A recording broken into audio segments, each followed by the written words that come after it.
మనం ఏ గుడికి వెళ్ళినా దర్శనం అయ్యాక పూజారి గారు ఇచ్చే తీర్థాన్ని భక్తితో కళ్ళకు అద్దుకొని తాగుతాం. ఆ తీర్థానికి ఒక ప్రత్యేకమైన రుచి, అద్భుతమైన సువాసన ఉంటాయి. దానికి కారణం అందులో కలిపే పచ్చకర్పూరం మరియు తులసి ఆకులు. అయితే తీర్థంలో కేవలం ఇవి 2 మాత్రమే ఎందుకు వేస్తారు? వేరే ఆకులో, వేరే సుగంధ ద్రవ్యాలు ఎందుకు వాడరు? దీని వెనుక కేవలం భక్తి మాత్రమే ఉందా? లేక సైన్స్ కూడా ఉందా? మన పూర్వీకులు ఈ సంప్రదాయాన్ని ఎందుకు పెట్టారో ఈరోజు ఈ వీడియోలో క్లియర్‌గా తెలుసుకుందాం. ముందుగా దీని వెనుక ఉన్న ఆధ్యాత్మిక రహస్యాలను చూద్దాం. హిందూ ధర్మ శాస్త్రాల ప్రకారం తీర్థంలో వేసే తులసి కేవలం ఒక మొక్క కాదు. ఆమె సాక్షాత్తు లక్ష్మీదేవి స్వరూపం. శ్రీ మహావిష్ణువుకు తులసి అంటే ప్రాణం.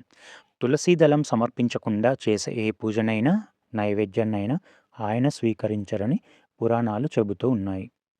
భగవంతుని అభిషేకం చేసిన నీటిలో ఈ తులసి చేరడం వల్ల అది విష్ణు పాదోదకంగా మారుతుంది. మన శాస్త్రాలలో ఒక గొప్ప శ్లోకం ఉంది. అకాల మృత్యుహరణం సర్వవ్యాధి నివారణం సమస్త పాపక్షయకరం విష్ణు పాదోదకం శుభం. అంటే భగవంతుని పాదాల నుండి వచ్చిన ఈ తీర్థం అకాల మృత్యువును తప్పిస్తుందని, చేసిన పాపాలను కడిగేస్తుందని భక్తుల యొక్క ప్రగాఢ నమ్మకం. ఇక ఇందులో వాడే పచ్చకర్పూరం దైవికమైన సువాసనను ఇస్తుంది.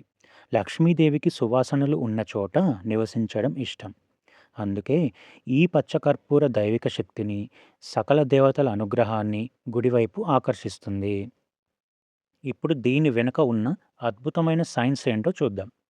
సాధారణంగా గుడులలో తీర్థాన్ని రాగి పాత్రల్లో లేదా వెండి పాత్రల్లో ఉంచుతారు. సైంటిఫిక్‌గా రాగికి నీటిలోని హానికరమైన బ్యాక్టీరియాను, వైరస్‌లను చంపే సహజమైన శక్తి ఉంది. దీనిని యాంటీ మైక్రోబయల్ ప్రాపర్టీ అంటారు. రాగి పాత్రలో నిల్వ ఉన్న నీరు మన శరీరంలో రోగనిరోధక శక్తిని పెంచుతుంది. ఇక ఇందులో వేసే తులసి ఆకులు ఒక పవర్‌ఫుల్ న్యాచురల్ యాంటీబయాటిక్. గుడికి ఎంతోమంది భక్తులు వస్తూ ఉంటారు. వారి వల్ల ఒకరి నుండి ఒకరికి ఇన్ఫెక్షన్‌లు సోకకుండా జలుబు, దగ్గు, గొంతు నొప్పి వంటి శ్వాసకోశ ఇబ్బందుల నుండి ఈ తులసి తీర్థం రక్షిస్తుంది. అలాగే ఇందులో వాడేది మనం హారతి ఇచ్చే కెమికల్ కర్పూరం కాదు. ఇది తినదగిన సహజ సిద్ధమైన పచ్చకర్పూరం. ఇది అద్భుతమైన మౌత్ ఫ్రెషనర్‌గా పనిచేస్తూ నోటి దుర్వాసనను పోగొడుతుంది. అంతేకాదు గ్యాస్ సమస్యలను తగ్గించి జీర్ణక్రియను వేగవంతం చేస్తుంది. మనం గుడిలో తీర్థాన్ని 3 సార్లు తీసుకుంటాం. ఎందుకు? మొదటిసారి తాగినప్పుడు కాయశుద్ధి, రెండోసారి మనస్సు శుద్ధి, మూడోసారి ఆత్మశుద్ధి జరుగుతుందని నమ్ముతారు. రాగి నీరు, తులసి, పచ్చకర్పూరం ఈ 3 కలిసినప్పుడు ఒక ప్రత్యేకమైన సాత్విక శక్తి విడుదలవుతుంది.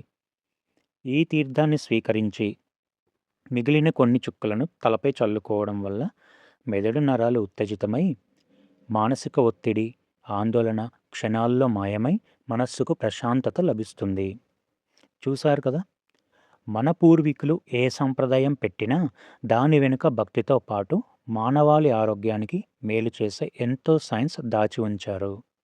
భక్తి అనే నమ్మకంతో పాటు ఆరోగ్యం అనే నిజాన్ని కూడా అందించిన మన సనాతన ధర్మం నిజంగా చాలా గొప్పది.